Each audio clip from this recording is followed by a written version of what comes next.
Intertexte, Pauline Le Cerf. un podcast animé par Arthur Ségard. Pauline Le Cerf. Je pense qu'on l'a, super. Mais je suis trop content de faire cet épisode avec toi, Pauline, parce que c'est la première fois qu'on se rencontre en fait, mais je dis ton nom à chaque générique du podcast parce que c'est toi qui illustre chaque épisode et voilà, c'est toi qui a donné un peu son identité visuelle au podcast. Donc voilà, c'est trop cool. Voilà, on peut on peut se lancer. Donc comme tu le sais, t'as un petit jeu de cartes devant toi là, avec des petites phrases que j'ai écrites. Et si tu veux en piocher une et voir s'il y a une phrase qui te parle ou qui te touche ou Je les regarde toutes ou je pioche au hasard? Tu peux en piocher une au hasard et voir si ça te... Ok, c'est parti. t'exprime. Alors, tu écris comme un cochon. Je sais. On n'a pas assez parlé à la... Non, je peux pas faire ça. Tu veux la liste, sinon faut vraiment que je demande à quelqu'un qui sait écrire de réécrire les, les phrases. Alors, on n'a pas assez pensé à ce qui, dispersé dans les autres, reste vraiment vivant d'un mort. Et on n'a pas réfléchi à la méthode qui permettrait de nourrir ces restes dispersés et de les maintenir en vie aussi longtemps que possible. Elias Canetti, Le livre contre la mort. J'aime bien Elias Canetti. Ouais. C'est difficile de dire ce que ça m'évoque, c'est Ouais. extrêmement puissant. Ouais, on commence tout de suite sur un truc métaphysique de ouf. Ouais. Ça me coupe un peu la chic, je dois avouer. Elias Canetti, il a écrit un super livre où il parle de l'air et de la qualité de l'air et de qu'est-ce que c'est. Et il en parle un peu dans ces termes aussi, de penser l'air et comment c'est quelque chose qui nous permet de nous mettre à l'intérieur de notre environnement. Voilà, je vous le conseille. Portant sur la mort et sur la place que prennent les autres quand ils sont décédés. Je sais pas, je trouve ça effectivement intéressant d'imaginer que quand quelqu'un est mort, après, il nous fait faire des trucs qu'il nous aurait pas fait faire quand on était vivant. Notamment organiser une cérémonie ou... des fois, je me dis, il y a des gens peut-être qui viendront à mon enterrement, mais qui veulent pas boire un café avec moi. D'une certaine manière, bon, c'est un peu...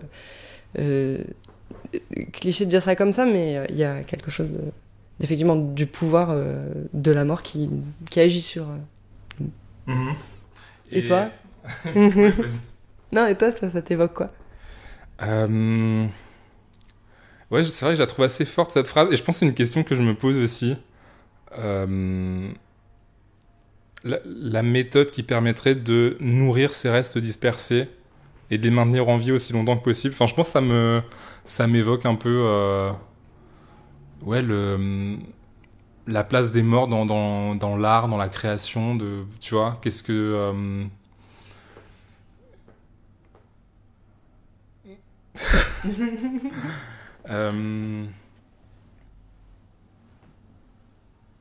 Ouais, c'est ça, qu'est-ce qui reste? Enfin, je pense que c'est vraiment une question complètement un peu bête dans le sens où tu peux pas la formuler plus intelligemment que ça, tu vois, qu'est-ce qui reste après la mort de quelqu'un, mais qui est un peu essentiel, et je pense qu'il est au cœur aussi de pas mal de trucs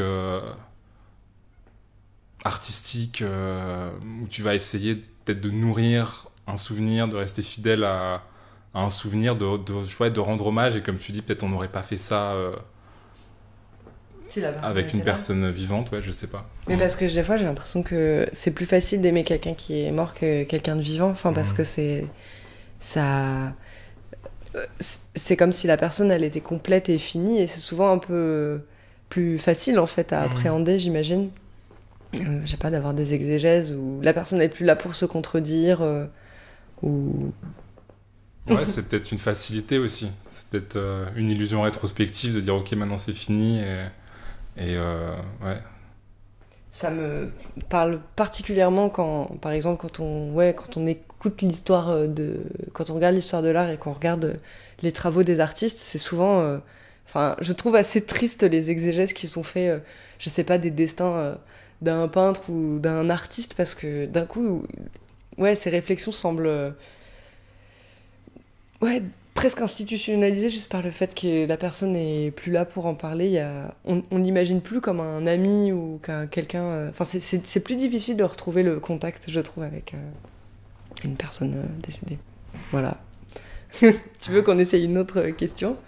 Une autre papier? Tu veux, toi? Ouais, pourquoi pas. Bah allez, tiens. Tu peux en piocher un autre si tu veux. Alors, Daisy Le Tourneur, Ouais. c'est qui? Tu connais? C'est une autrice qui était une de mes invitées aussi. Et d'ailleurs, elle a dit ça pendant l'épisode où elle était invitée dans le podcast. Ok, on peut faire des choses jolies seules, des choses vraiment belles, faut être au moins à deux. Wow, t'en penses quoi? Toi, t'en penses quoi? C'est toi l'invité.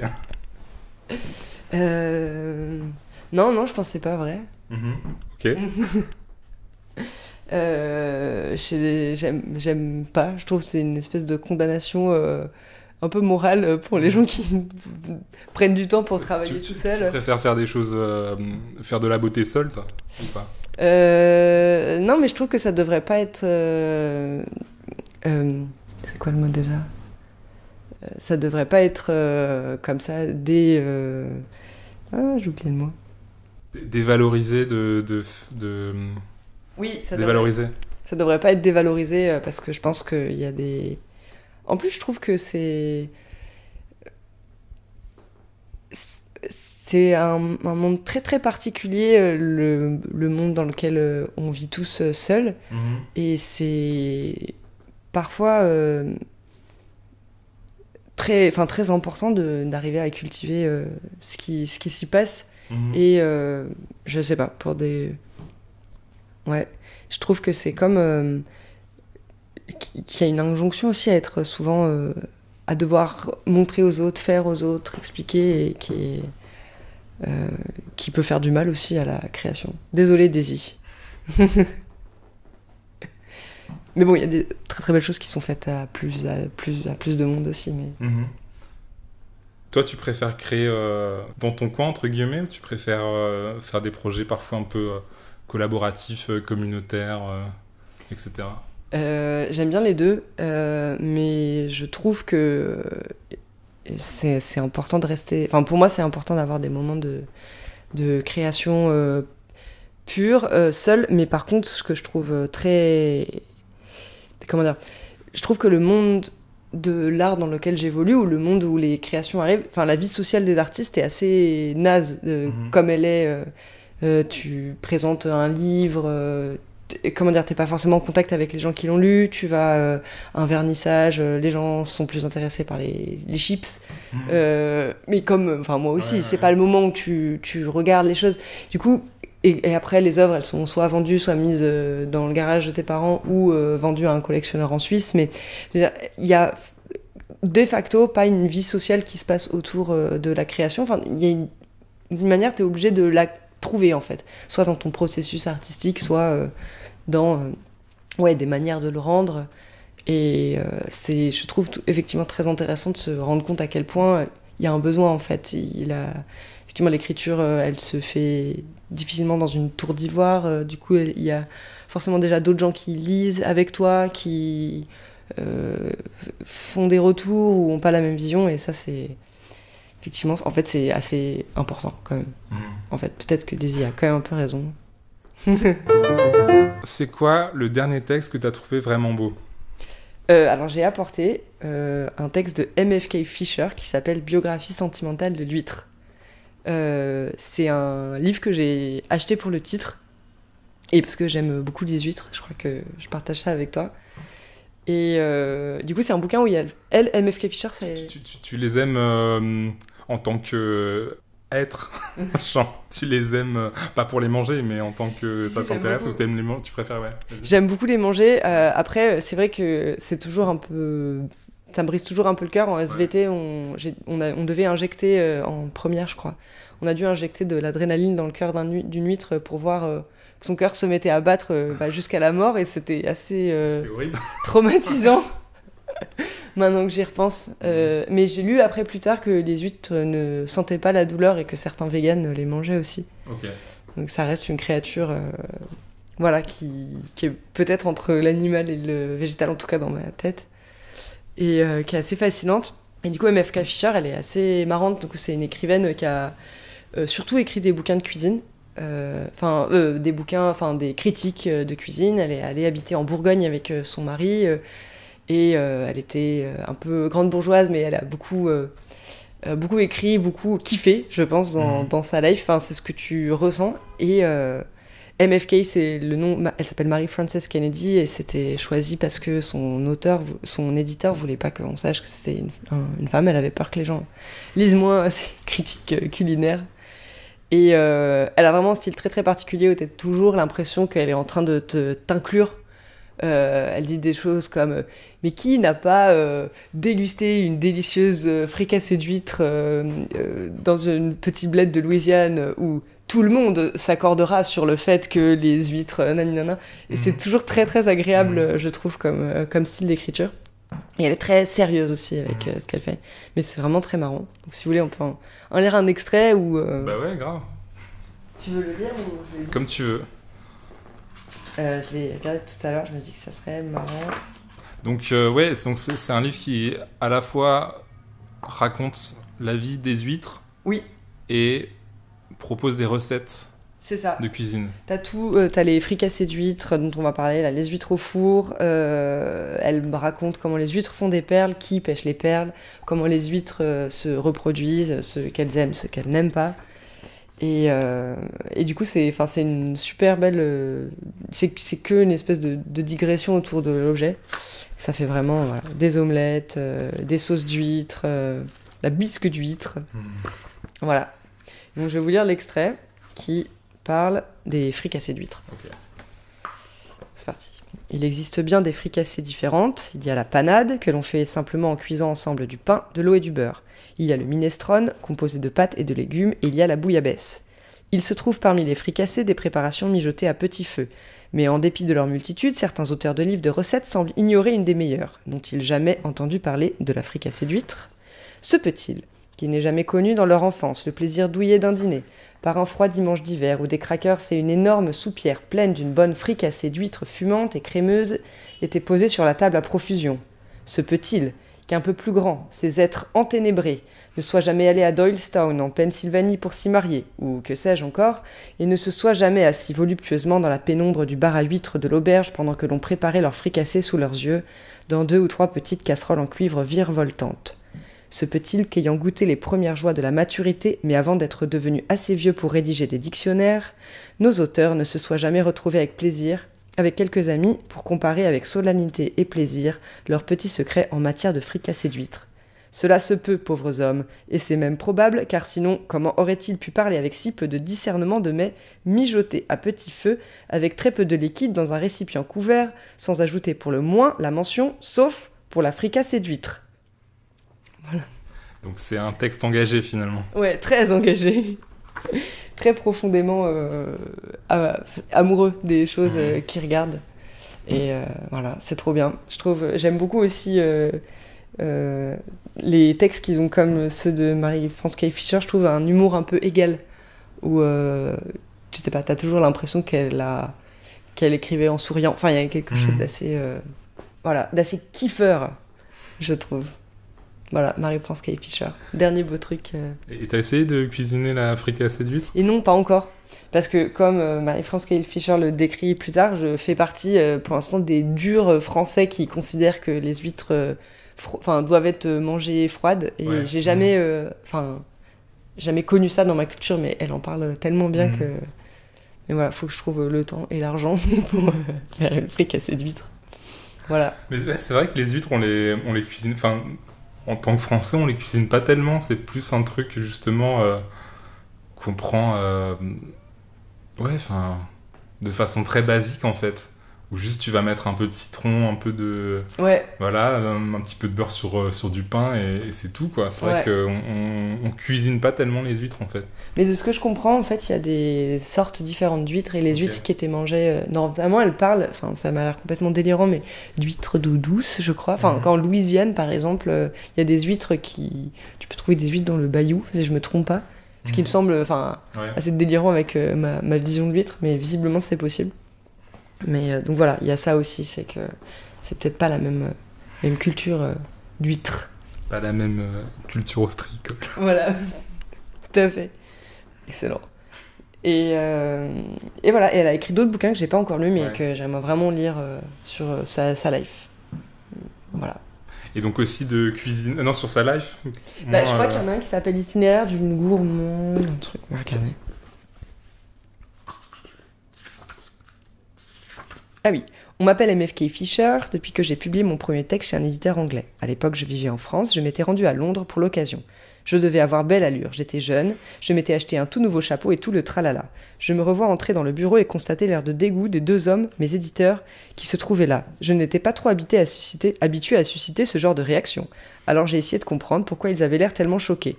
En fait, ils s'attendaient à ce que je sois un homme, un genre de dandy fin et élégant tout droit sorti d'Oxford. Mais non, j'étais là, une jeune et féline créature. Du coup, ils m'ont proposé de garder mes initiales, MFK Fisher, sous prétexte que les femmes n'écrivaient pas sur la cuisine comme moi et qu'ils ne voulaient pas perturber leurs lecteurs. Et voilà, du coup, voilà, après elle raconte un peu philosophie du goût, nanana. Autobiographie d'un gourmand vagabond. Ah non. Ah oui, c'est ça, Jim Harrison et David Foster Wallace la tiennent comme une grande écrivaine. Donc elle a aussi écrit Considération sur le homard, apparemment. Ah oui, c'est vrai. Génial. Ah non, ça c'est David Foster Wallace. Ah oui, pardon. La rencontre lumineuse de la littérature et la gastronomie. Voilà pour Marie Pansky Fisher. Ok, alors, c'est quoi le texte qui parle le mieux d'amour ? C'est un peu compliqué parce que peut-être qu'on peut faire une recherche internet et faire une petite pause parce que Mais je vais d'abord vous raconter le contexte. Je voulais rapporter une autre Aurélia, c'est un livre de Jean-François Bilter. Je sais pas si tu connais. Non. Jean-François Bilter, c'est un sinologue. Il était suisse et il est parti avec une bourse dans la Chine de Mao dans les années 60. Donc vraiment juste avant, je crois qu'il arrive vers 67, 68. Donc vraiment pendant, juste avant le grand bond en avant, la révolution culturelle, tout ça. Et donc il se retrouve dans un Pékin où il étudiait le chinois, mais c'était très compliqué de rencontrer d'autres Chinois. Et du coup, par un hasard, il rencontre une fille, Wen, et ils tombent tous les deux très très amoureux. Et ils sont super jeunes. Et du coup, Jean-François Bilter, qui a un style assez aride et très très pudique, écrit un très court livre, qui s'appelle Une rencontre à Pékin, où il raconte la rencontre avec Wen et la vie de la famille de Wen. Et du coup, avec son père qui était qui était plutôt côté Chiang Kai-shek avant, donc qui a subi humiliation. Vraiment, c'est absolument horrible. La vie de la famille de Wen. Une famille chinoise à qui il arrive vraiment toutes les petites histoires de la grande histoire. Et entre sa mère qui était héroïnomane et qui arrête l'héroïne en s'enfermant pendant 3 jours dans une pièce pour pas que ça continue à arriver sur ses enfants, son père qui doit aller s'excuser publiquement, et en même temps Wen est docteur du coup et il décrit du coup sa vie qui est assez modeste et en même temps c'est très très émouvant et surtout il parle avec des yeux d'amoureux et ça c'est assez c'est très parlant parce qu'il parle pas directement d'amour mais le portrait qu'il fait d'elle est tout le monde aimerait, je pense, qu'on écrive un jour de soi et de sa vie comme ça. Donc ça, c'est une rencontre à Pékin. On quitte les amoureux quand ils ont réussi à partir de Chine et qui sont allés en Suisse. Et on les retrouve, en fait, à la mort de Wen. Et donc là, Jean-François Bilter écrit un autre livre qui s'appelle Une autre Aurélia et qui est son carnet de deuil, en fait. Donc son journal intime qu'il a tenu juste après la mort de Wen. Et c'est un livre d'une grande pureté. c'est que des notes sur ce que ça fait quand elle est partie. Et mais je sais pas vraiment comment le décrire, parce que c'est... Enfin, je sais pas comment dire, ce livre, il a vraiment pris... C'est une expression, mais l'autoroute de l'émotion avec moi, enfin, c'était assez... c'est très frappant. Enfin, je pense pour toutes les personnes qui ont connu une disparition, mais... et c'est aussi très... c'est pas non plus un bouquin triste, enfin, c'est bizarre, j'aurais envie de l'offrir à n'importe qui sans que... C'est un livre qui parle de la vie, et voilà, c'est le livre que j'avais choisi pour ce début et pour cette fin dont j'avais envie de parler. Voilà, si tu veux, on peut regarder sur internet si on trouve des extraits ouais, de... on peut chercher. Jean-François Bilter. Ah oui, là il y a tout le texte en fait. Sur Google Books. Peut-être qu'on peut juste lire la première phrase. Cette rencontre a eu lieu il y a un demi-siècle. Je ne l'ai pas racontée jusqu'à ce jour parce que je ne savais pas comment m'y prendre. Je le fais maintenant pour qu'une trace subsiste d'événements qui ont tant marqué ma vie. Mes souvenirs sont lacunaires. Je n'ai rien noté à l'époque, on comprendra pourquoi. Mais c'est peut-être devenu un avantage. Il faut s'être délesté d'une grande partie du passé pour que l'essentiel apparaisse. Fin. Voilà. C'est aussi quelqu'un qui écrit sans se la péter, sans fioriture. Je trouve que c'est assez salutaire, surtout pour parler d'amour. Ouais, surtout une écriture au service comme ça d'une personne disparue. Enfin, ça me rappelle vraiment la phrase que tu as tirée là, de Elias Canetti sur ah oui, c'est vrai. Ce qui reste vraiment vivant d'un mort dans les autres, dispersé dans les autres, et la méthode qui permettrait de nourrir ces restes dispersés, de les maintenir en vie aussi longtemps que possible. Enfin, en fait, peut-être que cette méthode qui permet de nourrir, entre guillemets, ces restes et les maintenir vivants, bah en fait, ouais, c'est à ça que je pensais. C'est genre des textes typiquement littéraires comme ça, ou des œuvres qui parlent de ces personnes-là, même si, comme tu disais aussi, il y a peut-être une forme de facilité en fait à écrire sur quelqu'un qui est disparu, puisque enfin elle ou il va plus pouvoir contredire quoi que ce soit, et tu reconstruis forcément une image, et si ça se trouve il y a pas vraiment une fidélité à ce qui a été, mais ouais, enfin c'est des questions qui me touchent et qui m'intéressent beaucoup, quoi. Dans ce texte-là, moi, ce que justement je trouvais assez agréable, c'est que, comment dire, c'est une position qu'on a beaucoup entendue en littérature, enfin celle de la muse, et en tout cas dans ces textes-là, il y avait comme une relation de fraternité en fait entre les deux, que je sais pas, qui m'a donné aussi envie, qui ressemble plus à ce que j'imagine de l'amour en fait. Ouais. Voilà, c'est ça. Un truc un peu égalitaire. Enfin, ouais. Oui, ou en tout cas, tu vois le chemin que tu as parcouru avec l'autre sans que l'autre soit une créature éthérée aussi qui t'a... Enfin voilà. Ou c'est pas une littérature de regard, c'est une littérature de partage. Voilà. Et là, je sais pas, tu sens que c'était ça leur relation, et voilà. Je trouve ça très émouvant. Le texte qui provoque la réflexion. Ouais, un texte qui provoque. J'ai apporté une phrase qui, je pense, provoque forcément la réflexion. Okay. C'est une phrase de Robert Fillou, qui était un artiste apparenté à Fluxus, notamment, mais qui a une vie trop marrante. Enfin, c'est presque le premier digital nomade de Robert Fillou, ce qu'il a eu. Il a été résistant communiste, et après, il a fait des études d'économie, il a bossé pour Coca-Cola. Et il a été prof d'économie en Corée, et puis après il est devenu artiste, il a écrit des pièces de théâtre aussi, il a eu toute cette réflexion sur en fait essayer de sortir l'art des circuits marchands, mais pas vraiment dans ce sens-là comme quelque chose de militant, c'était aussi je sais pas, juste une envie, et du coup la phrase il voulait juste faire des moments de création, même se débarrasser aussi du mot art. Et du coup, la phrase qu'il a prononcée et qui, moi, me questionne toujours parce qu'elle a un côté machine à laver, elle tourne toute seule, quoi. C'est l'art, c'est ce qui rend la vie plus intéressante que l'art. Non. Non, oui, c'est ça. C'est ça ? Ouais, l'art, c'est ce qui rend la vie plus intéressante que l'art. Attends.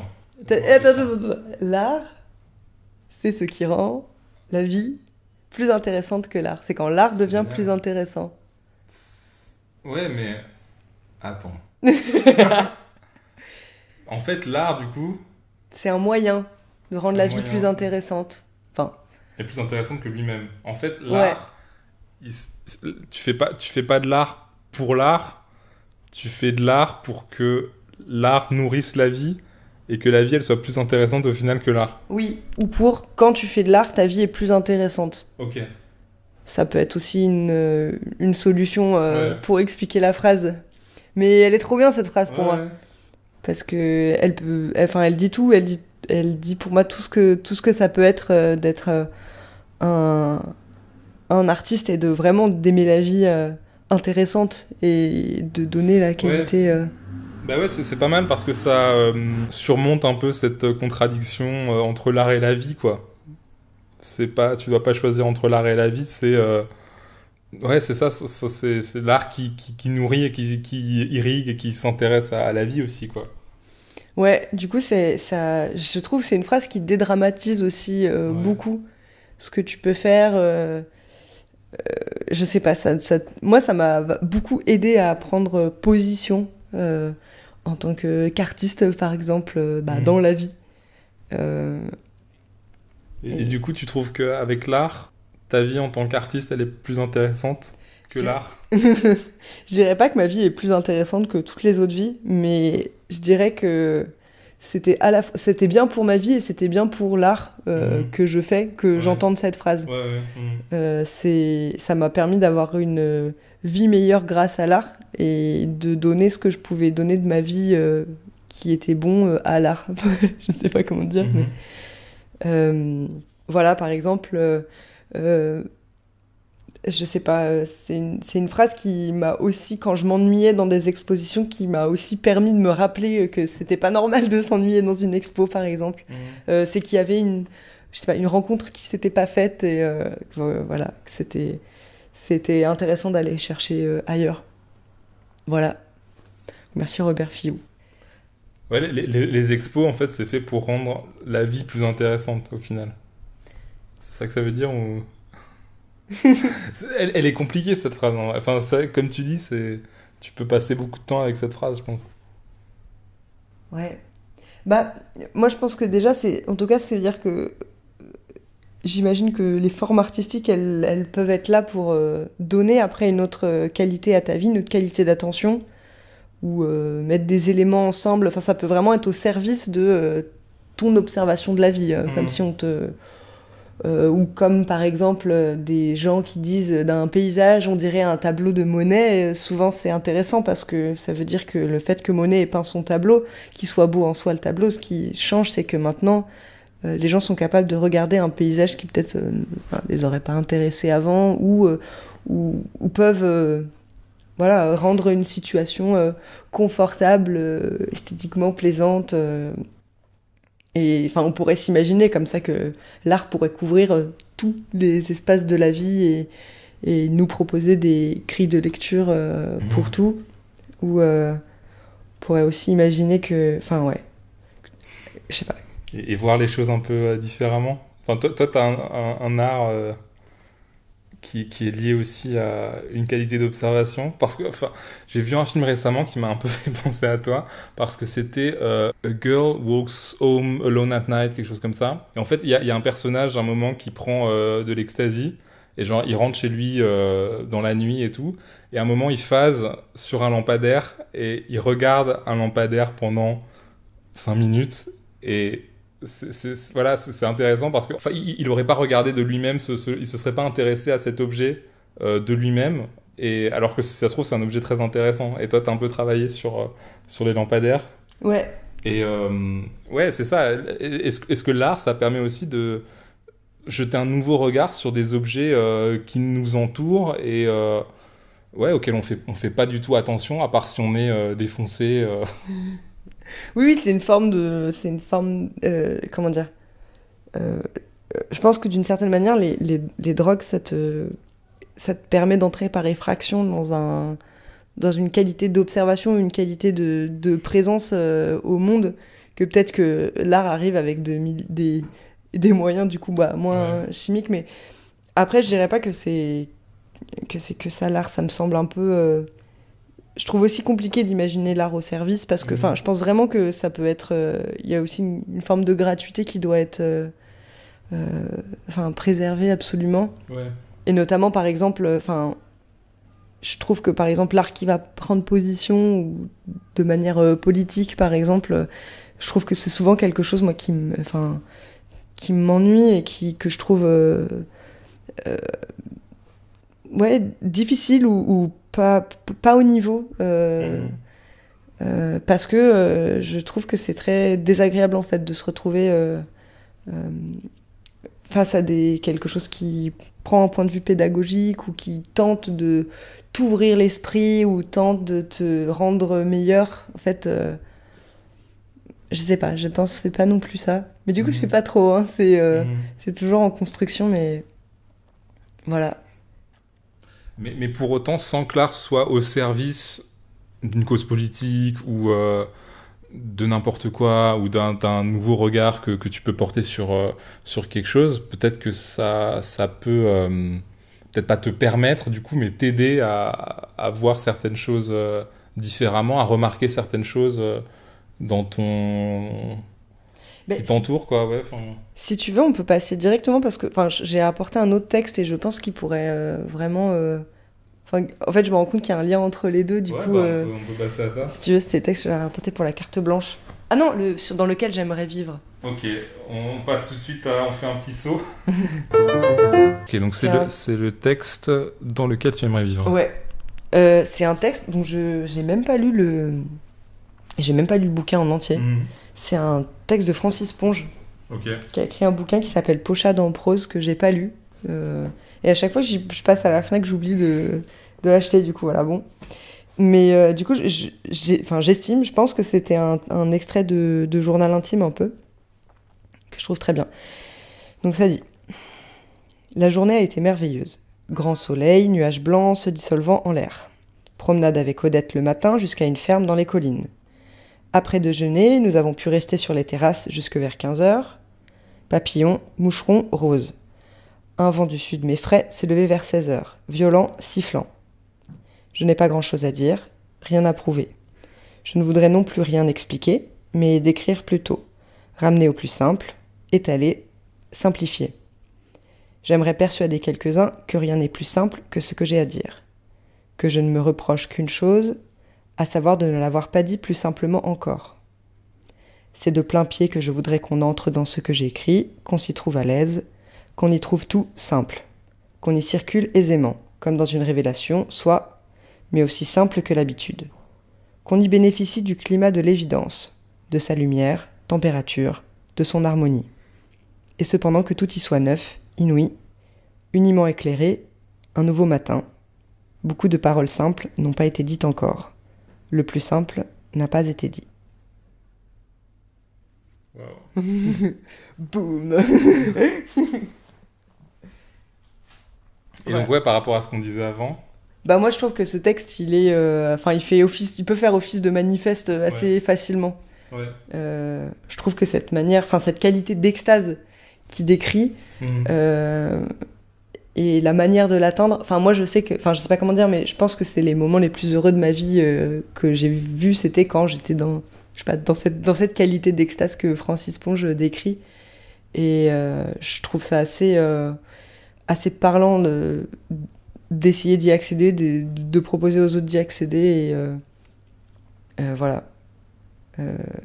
Je sais pas si j'étais un enfant... je pense que peut-être que tous les enfants font ça. Moi, j'ai ce souvenir-là avec des brins d'herbe, de regarder un brin d'herbe pendant des heures et de me dire, mais pourquoi ça existe? Comment c'est comme ça? Et que... Je sais pas, c'est une manière très puissante d'être en vie. Et voilà, je le souhaite à tout le monde.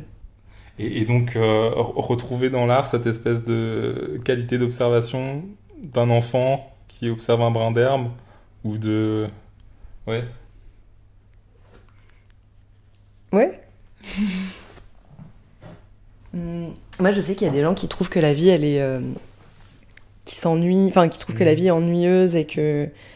Je sais pas, j'écoutais beaucoup Blur ces derniers temps et c'est vraiment ça, quoi. T'as l'impression que que tu vois, mais c'est trop fort, tu vois, même ce mot ennui en anglais qui prend un sens presque métaphysique. Mais moi, j'ai une impression très contraire, en fait. J'ai l'impression que la vie, c'est comme un manège qui va trop vite. J'ai toujours peur dans le manège et là, attention. Et je sais pas, c'est des manières aussi moi, de calmer ma vie, en fait, de rentrer dans ces... C'est un soulagement, en fait, que de pouvoir regarder les choses et de pouvoir être à côté de ma vie, en fait. Voilà. Donc la littérature ou l'art me permet de faire ça parfois. Et c'est très agréable. Même si c'est effectivement parfois un peu solitaire et un peu difficile à expliquer, à exprimer. Ça. Ouais, c'est ça. Il y a un peu ce paradoxe où... le mot simple qui revient tout le temps, et en fait, c'est vrai que tout est très simple dans l'art, peut-être tel que le conçoit Ponge. Il y a un truc très simple, très évident, et en même temps qui est très difficile d'expliquer sans simplifier, justement. Tu vois, il y a un peu ce truc où si tu essayes de l'expliquer avec tes mots, très vite, tu l'as trop simplifié et c'est plus ça, quoi. Oui, c'est comme, tu sais, quand les gens ils sortent d'un film et ils disent genre, putain, waouh, waouh. Ouais. Ok, waouh. Et ouais, il manque un peu de terminaison nerveuse parfois pour parler des choses. Mais après, je pense aussi que, je sais pas, d'une certaine manière, l'écriture, où ça peut être aussi une manière de faire un pont entre... je pense qu'il y a des solitudes qui sont très belles en écriture, mais il y a aussi des moments d'isolement profond dans la vie, où l'écriture peut te permettre de faire des pas. Je pense qu'on a tous lu un moment un livre qui te fait sentir moins seul. Et ça, je trouve ça aussi très, très, très, très salutaire, quoi. Et...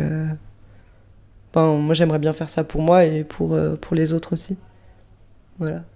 Parce qu'on l'a fait pour moi aussi, je pense. D'écrire des livres ou de faire des œuvres qui m'ont fait sentir moins seule dans la vie. Voilà. Donc, cette phrase de Ponge. J'aime bien aussi ce truc climatique. Ouais, c'est ça, j'allais dire, c'est intéressant que tu veuilles vivre dedans, quoi. Ouais. Donc, c'est ça, c'est ce climat-là qui te donne envie. Le climat de l'évidence. Ouais. Trop bien. Le texte que tu aurais voulu avoir écrit? Et comme tous les autres textes pour l'instant que j'ai ramenés, c'est un texte assez simple et facile à lire. Simple, mais en fait compliqué. Ouais, pas trop dur, quoi. Ouais. En tout cas, avec une conscience du rythme que je trouve trop importante. J'ai rapporté un texte de Jean-Patrick Manchette. Jean-Patrick Manchette, c'est un auteur de polar qui a été une des figures de proue du néo-polar dans les années 80. Un polar plutôt engagé. Jean-Patrick Manchette, c'était un mec qui était agoraphobe. Je ne sais pas si c'est important à savoir, mais voilà, c'est un truc... je ne sais pas pourquoi je dis ça, mais voilà.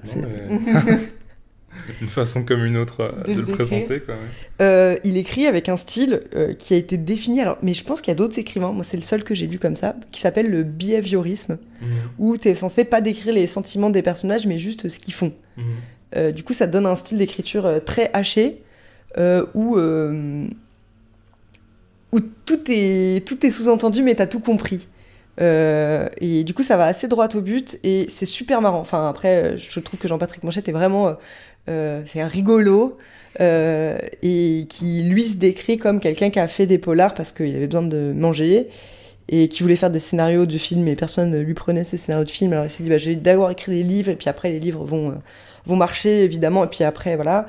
Et qui disait que son but c'était de faire des livres pour manger, et que secrètement il allait élaborer quelque chose de magnifique, mais que en secret personne ne le saurait. Et à la fin ces livres auraient une qualité de vérité ou de profondeur, quelque chose de dit d'important sur la politique, son temps ou les sentiments humains, bref, mais que ça aurait été fait en secret, et tout en menant tambour battant une intrigue de polar. Voilà. Donc ça m'impressionne. Le style de Jean-Patrick Manchette m'impressionne beaucoup. Je pense que c'est vraiment pour ça, parce que souvent je me dis quand j'écris qu'aurait fait Jean-Patrick Manchette à ma place. Et voilà, donc c'est un modèle. Et donc on peut lire, si vous voulez, le début du Petit Bleu de la côte ouest. Je pense que c'est pas mal pour juste voir le style. C'est un livre qu'il a écrit sur un jeune cadre avec enfant qui bute des gens. Et puis il y a toute une histoire qui se fait embarquer dans des histoires et tout machin. Et voilà. Et ça a été illustré par Tardy aussi en BD. Elle est trop bien, la BD. Et ce qui est trop marrant, du coup, c'est que la première scène, vous allez voir, on va la lire. Le bouquin commence comme ça et le bouquin finit comme ça. C'est Georges, enfin le mec qui. On va le lire. On va le lire, vous allez voir. Oh. Bon, j'ai acheté le truc avec tout. Parce qu'il passait son temps aussi à écrire des critiques de cinéma aussi, Jean-Patrick Manchette, et à écrire des lettres un peu à tout le monde. Donc, ça a l'air très cinématographique. Hein. Ouais. Et d'ailleurs, ça a été adapté en film, mais j'ai jamais regardé. Alors, le Petit Bleu de la côte ouest, il est là. Hop. Et il raconte un peu sa vie. Bien travaillé à l'histoire du cadre fou, c'est comme ça qu'il l'appelle. Le tout début est amusant et apparemment léger, puis cela devient aigre. Enfin se produit un acte de violence d'une grande brutalité. Point. Je veux ainsi emmener subrepticement le lecteur en promenade, le faire passer d'un texte amusant et sans profondeur apparente à un texte noir et heurtant, à une réflexion finalement importante et heurtante. Bon voilà, ça c'est lui qui parle. Journal d'écriture. Ouais. Ah bah tiens, il parle de l'écriture behavioriste. Une chose qui est intéressante dans l'écriture behavioriste, c'est que les actions sont indiquées sans explication, on comprend généralement, mais parfois on ne comprend pas aisément. Et je crois qu'il faut créer des actions et des dialogues qui soient par moments un tant soit peu incompréhensibles. Alors, vous êtes prêts ? Allez, on est prêts. On va aller jusqu'au bout du paragraphe. Ça commence comme ça. Et il arrivait parfois ce qui arrive à présent. Georges Gerfaux est en train de rouler sur le boulevard périphérique extérieur. Il y est entré porte d'Ivry, il est 2h30 ou peut-être 3h15 du matin. Une section du périphérique intérieur est fermée pour nettoyage, et sur le reste du périphérique intérieur, la circulation est quasi nulle. Sur le périphérique extérieur, il y a peut-être 2 ou 3, ou au maximum 4 véhicules par kilomètre. Quelques-uns sont des camions, dont plusieurs sont extrêmement lents. Les autres véhicules sont des voitures particulières qui roulent toutes à grande vitesse, bien au-delà de la limite légale. Plusieurs conducteurs sont ivres. C'est le cas de Georges Gerfaux. Il a bu 5 verres de bourbon 4 roses, 4 roses. D'autre part, il a absorbé, voici, environ 3 heures de temps, 2 comprimés d'un barbiturique puissant. L'ensemble n'a pas provoqué chez lui le sommeil, mais une euphorie tendue qui menace à chaque instant de se changer en colère, ou bien en une espèce de mélancolie vaguement tchécovienne, et principalement amère qui n'est pas un sentiment très valeureux ni intéressant. Georges Gerfaux roule à 145 km/h. Georges Gerfaux est un homme de moins de 40 ans, sa voiture est une Mercedes gris acier, le cuir des sièges est acajou, et de même l'ensemble des décorations intérieures de l'automobile. L'intérieur de Georges Gerfaux est sombre et confus, on y distingue vaguement des idées de gauche. Au tableau de bord de la voiture, au-dessus des cadrans, se voit une petite plaque métallique mate où sont gravés le nom de Georges, son adresse, son groupe sanguin et une représentation merdeuse de Saint-Christophe. Par le truchement de 2 diffuseurs, un sous le tableau de bord, un sur la plage arrière, un lecteur de cassette diffuse à bas niveau du jazz de style West Coast, du Gerry Mulligan, du Jimmy Giuffre, du Bud Shank, du Chico Hamilton. Je sais par exemple qu'à un moment, ce qui est diffusé est Truckin' de Rob Bloom et Ted Keller, par la quintette de Bob Brookmeyer. La raison pour laquelle Georges file ainsi sur le périphérique avec des réflexes diminués et en écoutant cette musique-là, il faut la chercher surtout dans la place de Georges dans les rapports de production. Le fait que Georges a tué au moins 2 hommes au cours de l'année n'entre pas en ligne de compte. Ce qui arrive à présent arrivait parfois auparavant. Voilà. Ça, c'est la première phrase. C'est trop bien. C'est trop bien. Moi, j'adore. Et ce qui est trop bien avec ce bouquin, c'est que la première scène, en fait, c'est la dernière scène du bouquin. Donc, on quitte on rencontre le personnage en train de tourner sur le boulevard périphérique, ivre à 2h45 du matin. Et tout arrive dans le bouquin, voilà, la plus noire des trucs. Et puis, ensuite, ça continue. On le quitte en train toujours de tourner sur le boulevard périphérique à 2h du matin. Et voilà, tu veux... Trop cool. Ouais, alors, bon, déjà, c'est trop drôle. Et je trouve ça aussi intéressant qu'il s'intéresse comme ça aux objets. Genre, sa voiture a une Mercedes gris acier, le cuir des sièges est acajou. Voilà, il décrit des décorations intérieures et tout ça. Je crois qu'il le fait vraiment parce qu'on est dans je crois que dans ses livres, il écrit le monde contemporain et le monde dans lequel on se brosse les dents avec du Signal, on boit du Tropicana, on écoute telle musique et les choses sont appelées par leur nom. Ce qui est assez agréable aussi parce que, bon, je pense pas que ce soit pour, je sais pas quoi, faire du name dropping, ou alors name dropping, mais dans le sens le plus haut du mot, quoi. Dans l'effet de réel. Ouais. Mais oui, effectivement, cette description est assez. Mais voilà, mais c'est vrai que c'est très cinématographique comme écriture. On voit vraiment le personnage, en situation. Ouais, tout à fait. Et j'aime bien ce truc de... voilà, je veux emmener subrepticement le lecteur. Donc ça, c'est un commentaire qu'il fait sur son texte. Donc il dit « Je veux emmener subrepticement le lecteur en promenade, le faire passer d'un texte amusant et sans profondeur apparente à un texte noir et heurtant. Une réflexion finalement importante et heurtante. » Est-ce que toi, c'est un truc que tu veux faire aussi? Parce que j'ai l'impression que c'est souvent ton cas, quoi. On regarde tes dessins ou tes installations et on se dit tiens, c'est marrant, c'est un petit truc pas heurtant et amusant et rigolo, et en fait finalement ça dit quelque chose quand même du monde dans lequel on vit, quoi. Je pense que d'une certaine manière c'est important, enfin moi c'est la manière dont je le vois. Il y a effectivement, je pense que t'as raison, t'as deux mouvements. Il y a un mouvement qui est la pudeur du désespoir, je pense, d'avoir la politesse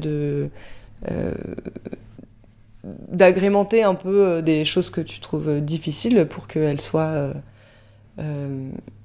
et qu'elles passent, quoi, et puis que ça soit possible d'en parler sans je sais pas, moi je faisais du chant lyrique quand j'étais jeune et on me disait toujours mais tu ne peux pas pleurer en chantant, tu peux pas expliquer on ne t'entend pas, qu'est-ce que tu as dit, je n'ai pas entendu.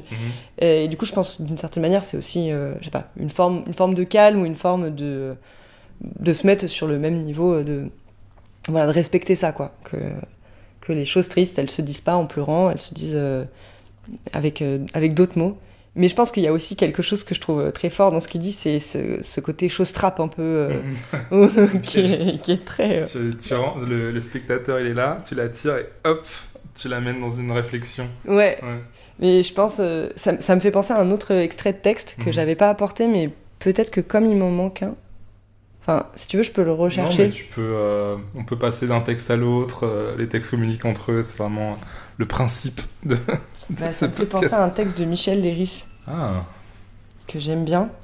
Attends, je peux le chercher. Où à un moment, j'étais très intéressée des textes sur les gens qui se font retirer les amygdales.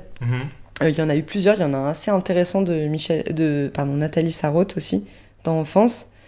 Et en fait, souvent, c'était une opération où on prévenait pas les enfants. Donc on leur disait, viens, on va aller voir le clown.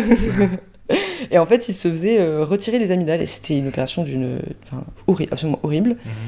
Qui faisait très mal et qui, je pense, a traumatisé beaucoup d'enfants. Et du coup, Michel Léris, dans L'Âge d'homme, en fait une... Attends, je vais voir si je le trouve. J'avais complètement oublié. J'avais lu L'Âge d'homme, mais j'avais complètement zappé l'opération des amygdales. Ah bah voilà. L'opération... Ah voilà. Moi, c'était aussi un texte assez fondateur, parce que vraiment un texte à la fois pour un petit truc où, je sais pas, on pourrait dire à l'enfant, mais ça va, dis donc, mais que tu es sensible. Et en fait, lui, il était déjà en train d'être forgé son espèce de personnage, quand même, d'intranquille total, et Alors, je vous lis, du coup. Âgée de 5 ou 6 ans, je fus victime d'une agression. Je veux dire que je subis dans la gorge une opération qui consista à m'enlever des végétations. L'intervention eut lieu d'une manière très brutale, sans que je fusse anesthésiée. Mes parents avaient d'abord commis la faute de m'emmener chez le chirurgien sans me dire où il me conduisait. Si mes souvenirs sont justes, je m'imaginais que nous allions au cirque. J'étais donc très loin de prévoir le tour sinistre que me réservait le vieux médecin de la famille, qui assistait le chirurgien et ce dernier lui-même. Cela se déroula point par point, ainsi qu'un coup monté, et j'eus le sentiment qu'on m'avait attiré dans un abominable guet-apens. Voici comment les choses se passèrent. Laissant mes parents dans le salon d'attente, le vieux médecin m'amena jusqu'au chirurgien qui se tenait dans une autre pièce en grande barbe noire et blouse blanche. Telle est du moins l'image d'ogre que j'en ai gardée. J'aperçus des instruments tranchants, et sans doute eus-je l'air effrayé, car me prenant sur ses genoux, le vieux médecin dit pour me rassurer « Viens mon petit coco, on va jouer à faire la cuisine !»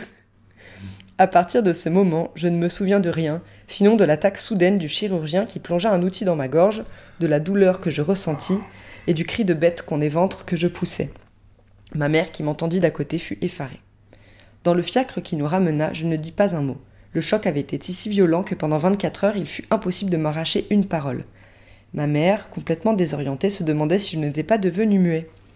Tout ce que je me rappelle de la période qui suivit immédiatement l'opération, c'est le retour en fiacre, les vaines tentatives de mes parents pour me faire parler, puis à la maison, ma mère me tenant dans ses bras devant la cheminée du salon, les sorbets qu'on me faisait avaler, le sang qu'à diverses reprises je dégurgitais et qui se confondait pour moi avec la couleur fraise des sorbets. Ce souvenir est, je crois, le plus pénible de mes souvenirs d'enfance. Non seulement je ne comprenais pas que l'on m'eût fait si mal, mais j'avais la notion d'une duperie, d'un piège, d'une perfidie atroce de la part des adultes qui ne m'avaient amadoué que pour se livrer sur ma personne à la plus sauvage agression. Toute ma représentation de la vie en est restée marquée. Le monde, plein de choses trappes, n'est qu'une vaste prison ou salle de chirurgie. Je ne suis sur terre que pour devenir chair à médecin, chair à canon, chair à cercueil. Comme la promesse fallacieuse de m'emmener au cirque ou de jouer à faire la cuisine, tout ce qui peut m'arriver d'agréable en attendant n'est qu'un leurre, une façon de me dorer la pilule pour me conduire plus sûrement à l'abattoir où tôt ou tard je dois être menée. Ouais, ça lui a vraiment brisé toute sa foi en l'humanité, quoi. Ouais. Mais en même temps, sans anesthésie, c'est brutal. Enfin, moi, je crois que j'ai eu cette opération-là, mais en étant... Enfin, t'es pas conscient, quoi. T'es anesthésié. C'est vrai que si on t'enlève ça... Ouais, ça doit être horrible. Je trouve ça assez intéressant, ça me fait penser aussi à un moment, il y avait un mème sur internet où il y avait une image qui disait le cri de Munch, mais si le Xanax avait été inventé à l'époque et on voit un tableau avec des poneys, enfin quelque chose de doux, mais de dire qu'il y a des... Enfin, que finalement, genre, la médecine ou les maladies ont formé, en fait, notre rapport au monde selon les époques. Ouais, c'est vrai, c'est super intéressant. Ouais, c'est ça, si Michel Léris, il avait été anesthésié, ça se trouve, il aurait pas été Michel Léris, quoi. Ouais, il aurait pas écrit L'Âge d'Homme, il aurait pas pensé que le monde était plein de choses trappes. Et le monde l'est plein de choses trappes. Il aurait juste vécu tranquillement sa vie d'anthropologue, il aurait juste fait des petits bouquins de... trop drôle. Et ouais, je pense qu'il est... Enfin, je sais pas, je pense qu'il y a plein d'endroits comme ça dans la vie qui touchent au cœur et qui, à la fois, te rapprochent des autres hommes. Enfin, les moments de douleur, moi, je les vois comme ça. Et en même temps, des solitudes profondes, enfin, voilà, qui peuvent effectivement te rendre complètement parano. Et voilà, j'ai trouvé qu'il y avait un lien entre... Et du coup, pour reprendre la métaphore dont on parlait avant... L'art, ça doit être un peu comme un piège où tu dis à un enfant qu'on l'emmène au cirque, en fait c'est une opération des amygdales. C'est un peu ça pour toi? Bah, en fait, j'ai eu un prof qui m'a beaucoup marqué, qui était mon prof aux Arts Déco, qui s'appelait Francisco Ruiz de Infante, et qui avait lui qui faisait qui faisait de la performance, de la vidéo, plein de trucs, mais qui avait vraiment une manière de parler de l'art très décomplexée, en tout cas pas comme quelque chose où en fait tu devais aux spectateurs ou aux gens une expérience agréable ou une expérience où tu pouvais aussi trahir leur confiance, mais que c'était un jeu et une expérience intéressante. Et enfin voilà, pour moi ça a été très très marquant en fait, parce que lui il était, mais même dans sa manière d'être enseignant, il n'était pas du tout parfait. Il avait vraiment un comportement parfois d'enfant qui pue, il était en même temps, mais très, très intensément présent quand même à ce qu'il faisait, et même si c'était une arnaque, même si c'était enfin voilà, c'était pour moi édifiant comme manière de considérer l'art. Et du coup, ça t'arrive de faire des œuvres qui sont pas forcément agréables, ou qui sont un peu piégeuses, ou qui ont un peu un double fond, ou... Enfin, c'est des choses que tu as l'impression de pratiquer aussi un petit peu, ou... Ah, c'est marrant parce qu'en fait, tu sais pas trop. Et pourquoi? Parce que je l'identifie parce que je suis une femme. C'est bizarre, mais j'ai peur du conflit, beaucoup. Et du coup, il y a quelque chose en moi qui... Les Américains disent people pleaser, mais là où j'ai vu mes collègues artistes hommes peut-être aller plus loin dans le conflit, moi, ça a toujours été quand même... quelque chose que où je suis allée peut-être moins loin, ou parce que ça devait rester quand même quelque chose avec lequel à la fin j'avais comme envie d'avoir une discussion avec les gens, pas d'être là T'as envie qu'ils se sentent trahis et humiliés par l'œuvre. Mais même si, franchement, je respecte aussi... Bon, alors, c'est pas non plus... Dans le cas du travail de Francisco, ça reste... Enfin, c'était pas non plus... tu vois, il n'opérait pas les gens. Mais en tout cas, ça existait comme possibilité de raconter une histoire, quoi. Par exemple, de trahir la confiance du lecteur ou de tuer un personnage que t'aurais pas dû tuer. Enfin, c'est le jeu, je sais pas. Un texte à offrir. Et ben, j'ai rapporté un poème de Charles Bukowski, qui est en anglais, qui s'appelle There's a Bluebird in My Heart. Tu le connais ? Non. Il y a une version sur YouTube qui est super, qui est lue par Harry Dean Stanton, qui est un acteur américain qui a fait un peu des rôles de cow-boy. C'est lui qui joue dans Paris, Texas. C'est le gars dans Paris, Texas. Et il y avait une interview de David Lynch qui parlait de lui en disant que c'était un homme avec lequel c'était très agréable d'être à côté de lui parce qu'il était très calme. Et c'était très agréable d'être silencieux à côté de Harry Dean Stanton et qu'il y a vraiment une grande qualité. Et enfin, je sais pas, ça m'avait beaucoup inspiré du coup pour regarder les films et regarder ce qu'il fait. Et, du coup, il lit ce poème de Charles Bukowski, je trouve très bien. C'est aussi un poème, encore une fois, très simple avec pas beaucoup de mots, mais que je trouve... Enfin, j'ai l'impression qu'il peut parler à tout un chacun assez facilement. Donc, si tu veux, on peut l'écouter sur mon téléphone. Ouais, grave. Alors, j'avais complètement oublié ce texte de Michel Léris. Mais j'aime trop l'âge d'homme en plus. Mais je sais pas comment j'ai oublié ce passage. Ouais. Moi, j'aime bien l'âge d'homme. Ça me fait penser un peu, par exemple, à... Enfin, même parfois à Proust aussi, avec ce côté où c'est un bolos. Je sais pas comment dire. Ouais. C'est complètement. Genre... Mais en fait, je crois que c'est ça que j'ai vraiment aimé dans l'âge d'homme, c'est que il essaye pas de se mettre en valeur, tu vois. Ouais. Et il raconte vraiment les moments aussi où il est juste nul. Ouais. Et en fait, c'est ça qui permet de vraiment s'identifier et de vraiment toucher un truc un peu universel, je trouve, par rapport à des autobiographies qui sont un peu chiantes parce que justement, le gars essaie de trop se valoriser. Enfin, je trouve que Michel Léris, il touche un truc beaucoup plus juste, quoi, sur être humain, quoi, juste. Ouais, c'est très agréable d'être dans sa compagnie. Ouais, c'est ça. Alors, c'est parti. Allez. There's a bluebird in my heart that wants to get out, but I'm too tough for him. I say stay in there. I'm not going to let anybody see you. There's a bluebird in my heart that wants to get out, but I pour whiskey on him and inhale cigarette smoke. And the whores and the bartenders and the grocery clerks never know that he's in there. There's a bluebird in my heart that wants to get out, but I'm too tough for him. I say, stay down. Do you want to mess me up? Do you want to screw up the works? Do you want to blow my book sales in Europe? There's a bluebird in my heart that wants to get out, but I'm too clever. I only let him out at night sometimes when everybody's asleep. I say, I know you're there, so don't be sad. Then I put him back, but he's singing a little in there.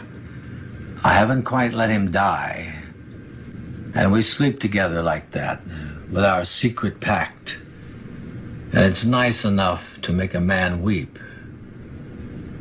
But I don't weep. Do you? Voilà, poème de cow-boy. C'est grave un poème de cow-boy. Mais de cow-boy sensible. Qui est pas... Enfin, justement, je crois, moi, j'ai un peu une image de Bukowski que... Enfin... C'est peut-être parce que c'est une image préconçue que j'ai de lui, mais il m'attire pas trop parce que justement il a ce côté vieux mec, enfin un peu insensible, qui va juste parler d'alcool et de sexe et tout ça. Et justement, je trouve ça assez beau, ce truc de, au fond, il a un petit cœur sensible, quoi. Il a un petit oiseau bleu dans le cœur. Mais c'est marrant parce que, enfin. Moi, je sais pas, au lycée, j'avais des copines qui lisaient Bukowski, qui aimaient ça, et je voyais ça un peu comme quelque chose qu'il fallait avoir lu. Et j'avais commencé par une autobiographie, des textes autobiographiques qu'il avait écrits à la fin de sa vie. Et c'était, atroce, quoi. Vraiment, il racontait ses ongles de pied. J'avais pas du tout compris. J'étais vraiment, et j'en suis restée là. J'ai pas relu depuis, en fait. J'ai peut-être entendu des trucs dans des pièces et tout, mais vraiment, j'ai pas. Et quand je suis tombée sur ce poème, j'ai été assez émue. Donc je pense que c'est le moment où il va falloir que je enfin que je me rende compte que j'ai pas compris et qu'il va falloir l'attaquer par un autre versant. Je pense que les textes biographiques de la fin de la vie, mais pour moi, en plus, je trouve ça vachement bien d'écrire, enfin, des poèmes, enfin, dans un monde contemporain. Je sais pas, je trouve que ça se transmet bien les poèmes. Ça se lit bien, ça se rythme et dans celui-là, je trouve que c'est particulièrement prenant. Enfin, c'est lancinant et ça finit mal en plus parce qu'il pleure. Il y a un peu ce truc où il refuse d'assumer sa sensibilité. Ouais. Non, mais je sais pas, ça se finit mal parce que il y a une petite c'est ça, il y a cette petite ambiguïté de et toi, tu vois. Genre si ça se trouve, l'interlocuteur justement, il va assumer que il est toi sensible. aussi, il est là. Et ils vont tous les deux être des cow-boys sensibles, je sais pas. Ouais, et puis j'aime bien aussi cette manière d'écrire que c'est toi qui es trop dur pour faire sortir quelque chose à l'intérieur de toi, que il s'est passé un processus de calcification quelque part dans la vie qui a rendu impossible en fait une communication et ça je pense que c'est je pense que toute personne qui a été enfant l'a connu ce processus qu'il arrive d'une manière ou d'une autre. Et on peut penser à Michel Léris du coup mais sans plainte et sans machin, je pense que c'est intéressant quoi de voir ce durcissement qui a pu arriver et qui n'empêche pas de sentir que ça bouge à l'intérieur de soi. Voilà. Et donc c'est un bon texte à offrir parce que ça permet à la personne d'assumer sa part de sensibilité dans ce monde insensible. Je pense que d'une certaine manière, je suis souvent étonnée à quel point les gens ont l'air normaux ou veulent parfois avoir l'air normaux. Et je pense que c'est un truc qui date de loin, quoi, qu'il faut être... à quel point, par exemple, être le rigolo de la bande ou la personne qui est un peu à côté de ses pompes, d'être l'idiot du village, c'est dur à tenir en fait comme place dans la société. Donc je sais pas, quand j'entends ce genre de texte et je sais pas, par exemple quand je fais des projets avec d'autres gens par exemple ou qui sont pas du monde de l'art, ou c'est souvent assez fort à quel point ça alors que tout le monde a une vie très particulière quand même, mais on lui donne, je sais pas, un accès très normal, très naturel, où on va pas vouloir montrer qu'on est... qu'on a un oiseau à l'intérieur de soi qui est différent de tous les autres oiseaux.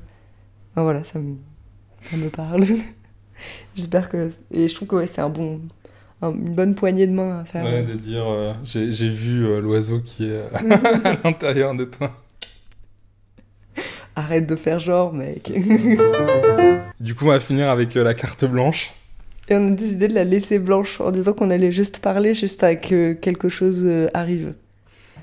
Voilà, donc c'est parti.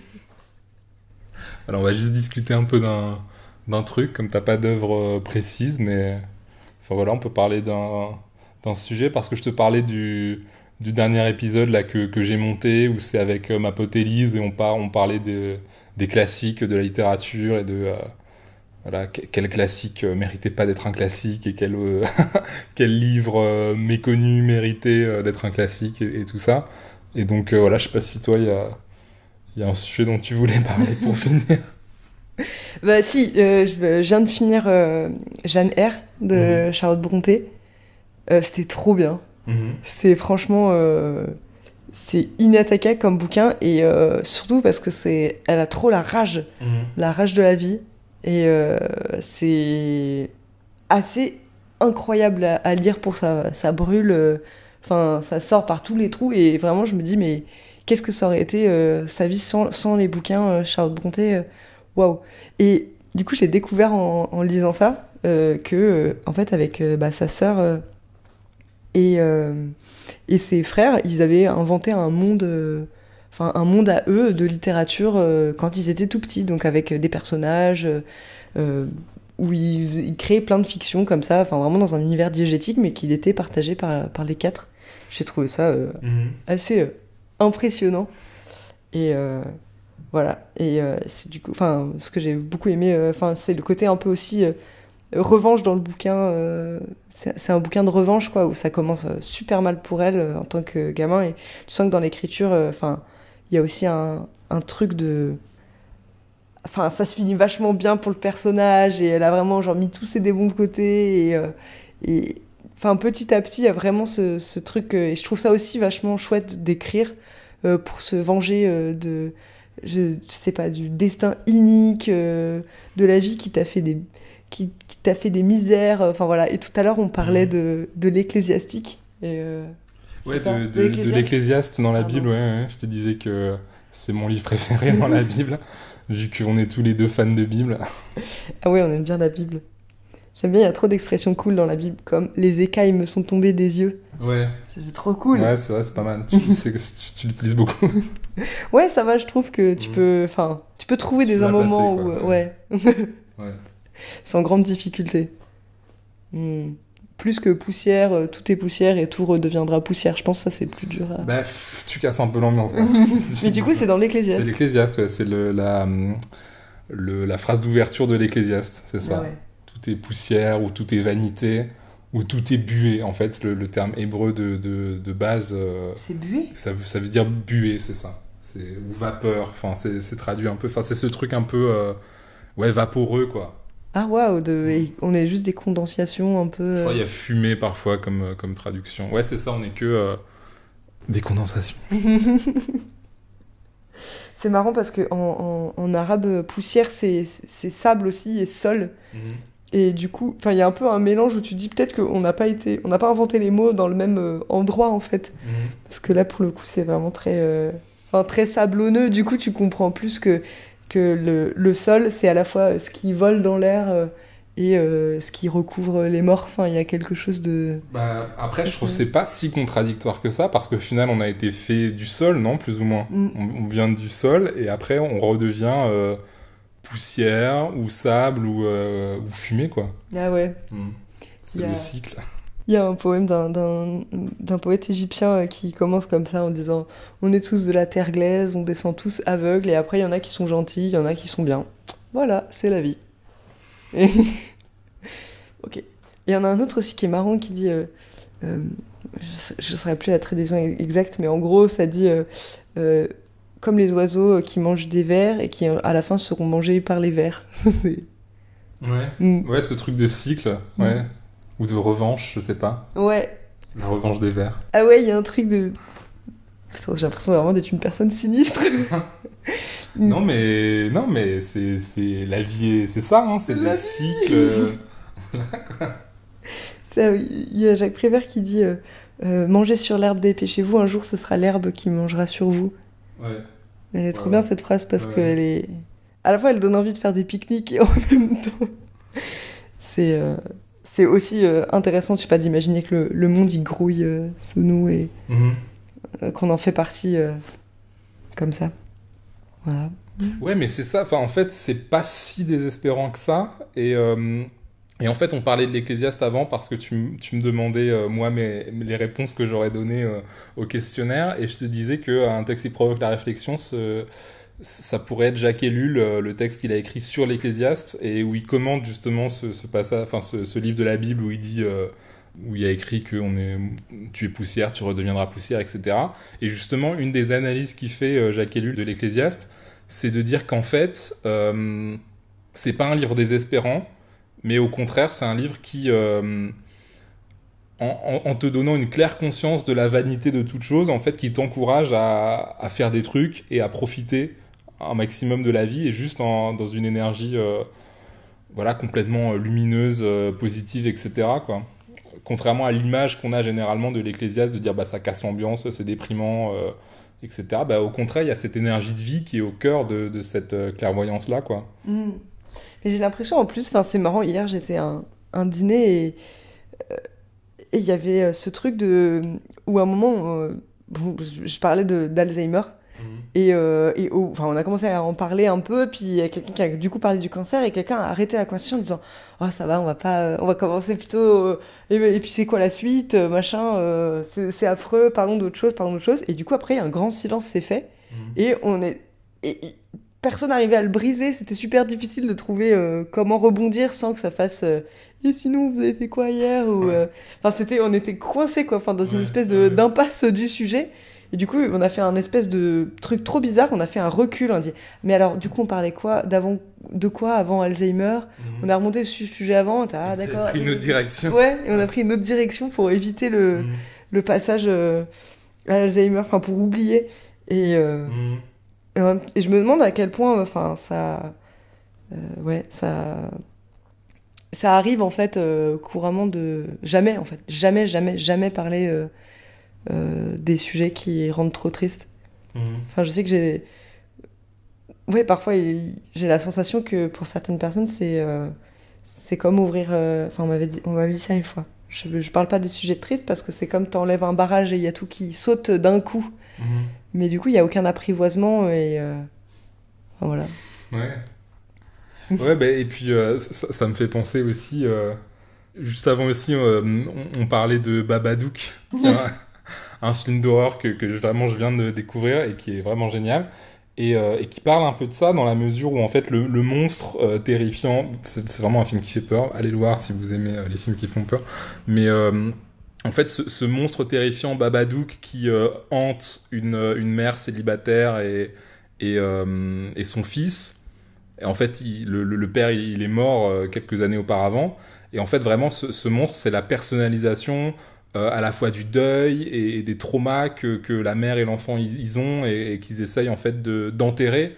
Et la mère, il y a vraiment ce truc où elle a, tout au long du film, elle veut vraiment pas parler de son mari qui est mort. Quand il y a un personnage qui lui dit « Ah oui, mais enfin, qui fait référence à son mari, qui dit son prénom, etc. » Tout de suite, elle va dire « J'ai pas envie d'en parler » ou ne prononce pas son nom, etc. Et en fait, tu vois vraiment... Enfin, c'est dit dans le film hein, que plus tu... ni l'existence du trauma / du Babadook, plus il revient en ayant de la force et en étant puissant en fait. Donc en fait c'est ça qui est à la fois terrifiant et en fait très juste sur le trauma et globalement les sujets qui rendent tristes ou qui font peur en fait. C'est peut-être pire en fait d'essayer de les enfouir quelque part, de les cacher, de les nier, de pas en parler, parce qu'au final, à un moment, ils reviennent et ils prennent possession de toi. Et je pense le mieux, c'est en effet de les apprivoiser. Enfin, voilà. Et en tout cas, en plus, c'est agréable parce que c'est vérifié aussi que t'es pas vraiment seul. Enfin, c'est comme, je sais pas, appuyer sur une autre personne pour voir qu'elle existe. Il y a un truc où enfin, je trouve que t'oublies très, très facilement. Ça part, j'ai l'impression que ça part tout le temps en fait, le lien que tu peux avoir avec les autres. Il faut toujours le rechercher, le reconstruire. Tu dis que les autres ils ont aussi leur trauma. Parce que c'est pas possible, c'est pas comme ça que tu te présentes au monde. Quand les autres te regardent, t'as l'air normal, ta vie elle a l'air d'avoir un sens. Et c'est tout le temps comme ça. Du coup, c'est à chaque fois des images de fumée qu'il faut... tout le temps aller toucher pour vérifier qu'il y a vraiment quelqu'un en face. Et moi je sais pas, c'est quelque chose où, même quand t'es enfant, tu t'en rends compte, tu te dis, ah mais en fait les adultes, ils sont trop nuls, ils ont rien compris, ils sont perdus, ça va pas... Et c'est fou parce que c'est à la fois cette personne perdue et à la fois la personne qui dit range ta chambre ou Et tu le vois avec tes amis aussi, où je sais pas, tu grandis et tu revois tes copains de lycée que t'admirais au lycée, puis tu te rends compte qu'à cette époque ils étaient super mal dans leur peau en fait, comme toi. Il y a toujours, je trouve, une forme d'oubli de ce qui s'est mal passé dans ta vie ou de ce que les autres peuvent vivre de dur, ou d'oubli du fait que voilà, les gens sont en construction. Et du coup je trouve que si la littérature ça peut être, ou l'art, ou même en général des moyens d'aller revérifier ça, l'existence des autres, c'est trop bien. C'est ça. Voilà. Tout le monde est perdu. Tout le monde a un oiseau bleu dans le cœur qui chante. Oh non, trop triste. Piou, piou. Ok, super, bah merci Pauline, c'était trop bien. Désolée, j'espère que je n'avais pas donné la sinistrose à tous les... Ben non, pas du tout, au contraire. Du coup, tout le monde va pouvoir revérifier l'existence des autres et apprivoiser ses babadouks et ces oiseaux bleus dans le cœur. Ces oiseaux bleus dans le cœur, tout simplement. Bah, merci à toi, Arthur. Semblables à des baguettes magiques, les lampadaires sont, comme ces dernières, des bâtons capables de canaliser et de transmettre une énergie qui semble venir d'ailleurs. Des objets à la frontière entre la matérialité et l'immatérialité. Tirant un trait d'union avec le ciel, la verticalité des lampadaires évoque d'autres mondes spatiaux et lointains, plaçant les lumières hors de notre portée. Elles symbolisent tout ce que nos mains ne peuvent toucher et tout ce qui est imaginé en regardant le lointain. Des rêves d'ailleurs plantés sur le trottoir. C'était un extrait de Lampadaire Magazine, une publication réalisée par Pauline Le Cerf à l'occasion de son exposition en décembre 2021 à la galerie Art Connexion de Lille. Et je vous conseille de vous rendre sur le site paulinelecerf.fr afin de découvrir d'autres œuvres d'art qui rendent la vie plus intéressante que l'art. Biographie sentimentale de l'huître de M.F.K. Fisher, originellement publiée en 1941, est parue dans une traduction française de Jacqueline Henry et Béatrice Vierne chez Dalva en 2021. Une rencontre à Pékin et une autre Aurélia de Jean-François Bilter sont tous les deux parus chez Alia en 2017. Le Petit Bleu de la Côte Ouest de Jean-Patrick Manchette est paru dans la série noire de Gallimard en 1976. Pochade en prose, un texte écrit par Francis Ponge entre 1947 et 1948, se trouve dans un ouvrage intitulé Méthode, paru chez Gallimard en 1961. Bluebirds est un poème de Charles Bukowski, extrait de son recueil The Last Night of the Earth Poems, paru chez Black Sparrow Press en 1992. Intertexte est un podcast réalisé par Arthur Segar, illustré par Pauline Le Cerf, et dont la musique est empruntée à John H. Loverkind. Merci pour votre écoute, abonnez-vous, et je vous dis à très bientôt pour un nouvel épisode.